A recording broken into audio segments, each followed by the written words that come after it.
Hello guys! Hello! This is for Scorpio. Scorpio, welcome dito sa aking channel, Kapalaran 888 Scorpio. Alamin natin Scorpio ang second half of September 2025. So, this is in general. Pwede kang makaresonate. So, please connect your intuition sa lahat ng barahan na lumalabas dito or lalabas dito. Okay, yung first card mo dito, Scorpio, is number 13, number 4. This is about stability and balance. So, kailangan nating tingnan kung ano yung ibig sabihin niya sa mga susunod na baraha.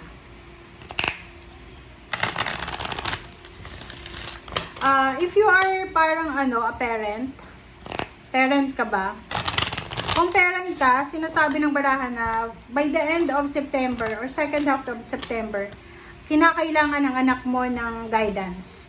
And kung ikaw naman ay anak, sinasabi ng baraha sa'yo na by the end of September, ikaw naman ay maybe kailangan mo ng tulong ng magulang mo or ng mga tao sa paligid mo. So, please comment down below.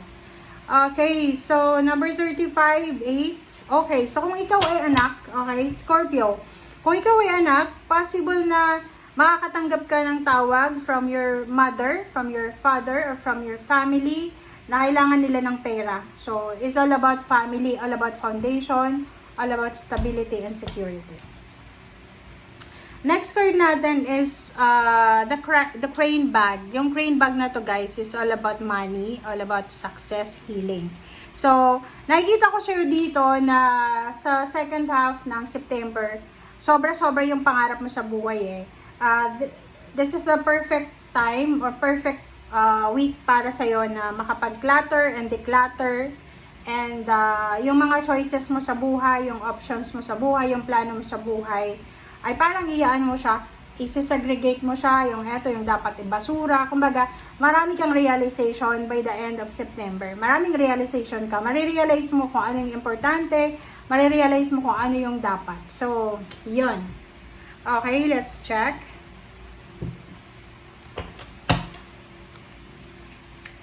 Scorpio.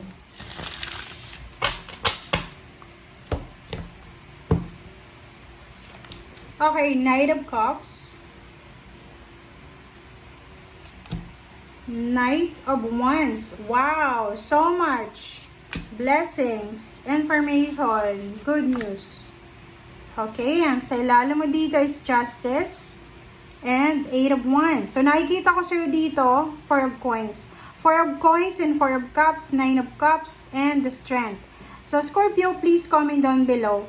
Kasi, if you're waiting for parang contract, isang napakabilis na kontrata ang posibleng darating sa'yo. Isang napakabilis na karma ang posibleng darating sa'yo. So, maybe maraming tao yung gumawa ng masama laban sa'yo. And dito sa barahang to, sinasabi na possible na yung taong gumawa ng masama sa'yo ay kakarmahin siya.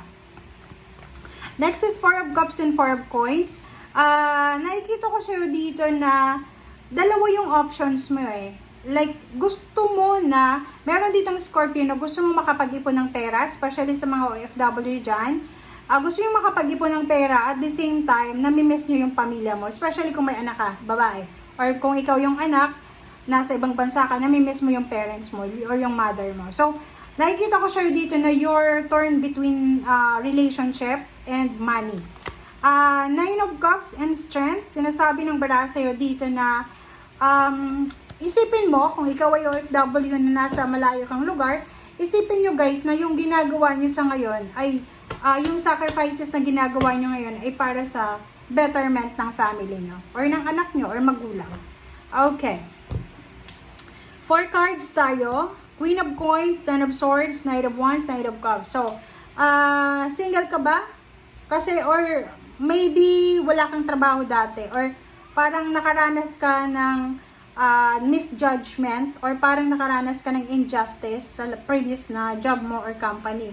So, please comment down below. Kasi, itong Knight of Cups and Knight of Wands, sinasabi ng baraha na if you're heartbroken, like niloko ka emotionally or financially, posibleng may darating sa'yo. And pwedeng isa sa dumating sa'yo is love life.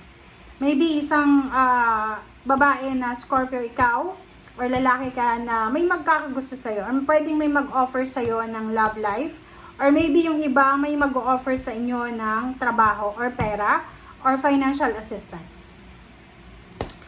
Queen of Coins, nakikita ko sa'yo dito na sobra-sobra yung motivation mo. Ang ganda ng barahan mo kasi sobra-sobra kang motivated na makapag-ipon ng pera. Parang nakikita ko sa'yo dito na eto ka dati, 'di ba? Yung 10 of Swords ka na parang akala mo dati wala kang choice and options kundi maghirap sa buhay. Yung parang stagnant, restricted, entrapped ka na parang akala mo wala nang wala nang labasan, wala nang mangyayari sa buhay mo. But now, sinasabi ng barahan, no, there's coming, there's more coming. So, love life, heartbroken ka, galing ka sa separated ka or galing ka sa toxic na relationship, there's someone here na magiging interesado sa'yo. Trabaho, ganun din. Kung nakaranas ka ng parang injustice sa previous job mo, dito sa gagawin mong trabaho or sa lilipatan mo ay sobrang maganda na.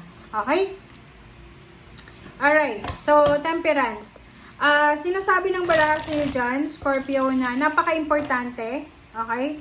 Napaka-importante yung temperance. Napaka-importante yung pasensya. Okay? Kasi sobra-sobra yung motivation mo yung determination mo na mag-ipon ng pera, maging Queen of Pentacles. Pag Queen of Pentacles ka, financially stable ka na. Yung parang hindi ka na mamumroblema sa mga pananalapi mo. So, sinasabi ng barahan na isa sa mga posibleng maging ingredients sa pagtagumpay mo is pasensya. Kung medyo kulang ka sa pasensya, like mabilis kang magalit, mabilis kang mairita, mabilis kang magselos, sinasabi ng barahan na kailangan mong magpasensya. Okay, 4 of Wands, and wow, ang dami mong knights, diba? Maraming darating sa'yo, Scorpio. So, napakaswerte mo naman. Diba?